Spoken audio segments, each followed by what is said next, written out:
Les caractères de La Bruyère, des ouvrages de l'esprit, suite. 44. Deux écrivains dans leurs ouvrages ont blâmé Montaigne, et je ne crois pas aussi bien qu'eux, exempts de toutes sortes de blâmes. Il paraît que tous deux ne l'ont estimé en nulle manière. L'un ne pensait pas assez pour goûter un auteur qui pense beaucoup, l'autre pense trop subtilement pour s'accommoder de pensées qui sont naturelles. 45. Un style grave, sérieux, scrupuleux va fort loin. On lit Amyot et Coffetot. Lequel dit-on de leurs contemporains ?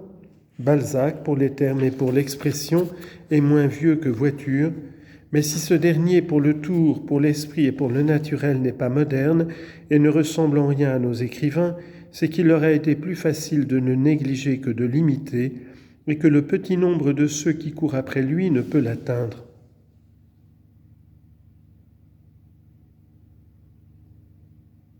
« 46. Le H et le G est immédiatement au-dessous de rien. Il y a bien d'autres ouvrages qui lui ressemblent, il y a autant d'inventions à s'enrichir par un sot livre qu'il y a de sottises à l'acheter. C'est ignorer le goût du peuple que de ne pas hasarder quelquefois de grandes fadaises.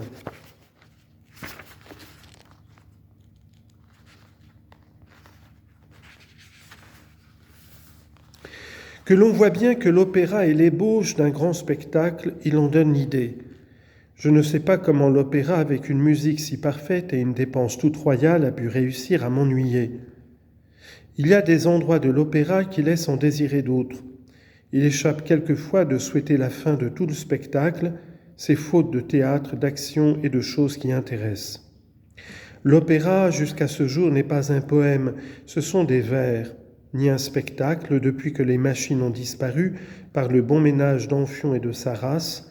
C'est un concert où ce sont des voix soutenues par des instruments.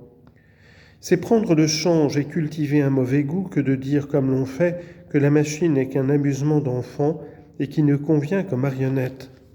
Elle augmente et embellit la fiction, soutient dans les spectateurs cette douce illusion qui est tout le plaisir du théâtre où elle jette encore le merveilleux. Il ne faut point de vol, ni de char, ni de changement. Aux Bérénice et à Pénélope, il faut aux opéras, et le propre de ce spectacle est de tenir les esprits, les yeux et les oreilles dans un égal enchantement.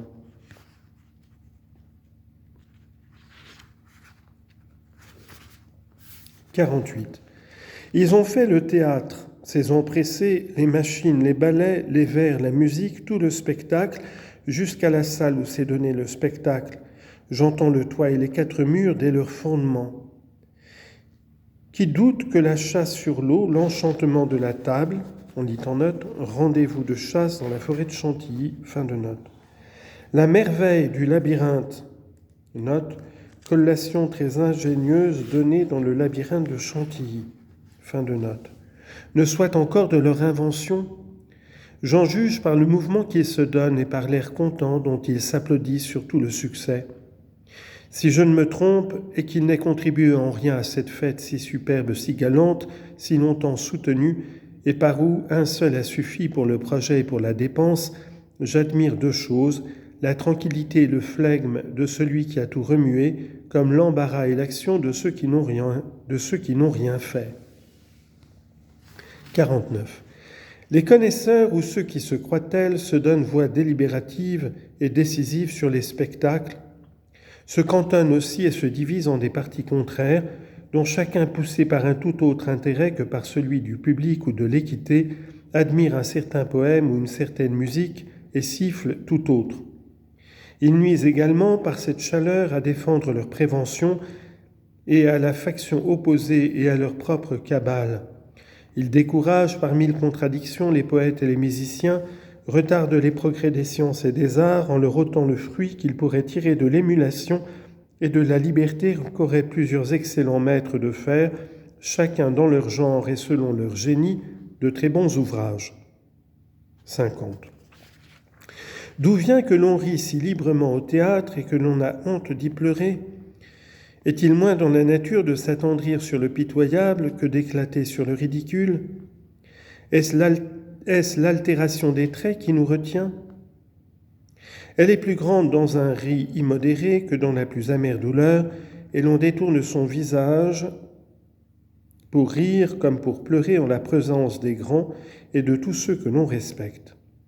Est-ce une peine que l'on sent à laisser voir que l'on est tendre et à marquer quelques faiblesses, surtout en un sujet faux et dont il semble que l'on soit la dupe? Mais sans citer les personnes graves ou les esprits forts qui trouvent du faible dans un ri excessif, comme dans les pleurs, et qui se les défendent également, qu'attend-on d'une scène tragique? Qu'elle fasse rire? Et d'ailleurs, la vérité n'y règne-t-elle pas aussi vivement par ces images que dans le comique? L'âme ne va-t-elle pas jusqu'au vrai dans l'un et l'autre genre avant que de s'émouvoir? Est-elle même si aisée à contenter? Ne lui faut-il pas encore le vraisemblable?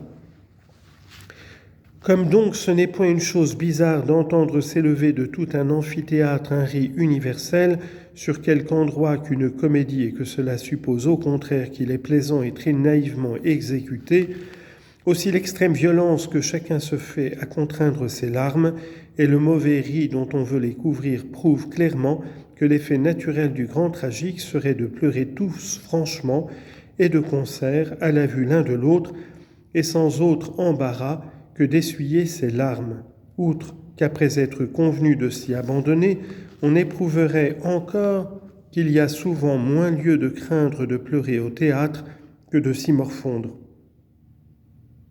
51. Le poème tragique vous serre le cœur dès son commencement, vous laisse à peine dans tout son progrès la liberté de respirer et le temps de vous remettre, ou s'il vous donne quelques relâches, c'est pour vous replonger dans de nouveaux abîmes et dans de nouvelles alarmes. Il vous conduit à la terreur par la pitié, ou réciproquement à la pitié par le terrible, vous mène par les lames, par les sanglots, par l'incertitude, par l'espérance, par la crainte, par les surprises et par l'horreur jusqu'à la catastrophe. Ce n'est donc pas un tissu de jolis sentiments, de déclarations tendres et d'entretiens galants, de portraits agréables, de mots doucereux, ou quelquefois assez plaisants pour faire rire, suivis à la vérité d'une dernière scène où les mutins n'entendent aucune raison. On dit en note « sédition, dénouement vulgaire des tragédies », fin de note. Et où, pour la bienséance, il y a enfin du sang répandu et quelques malheureux à qui il en coûte la vie.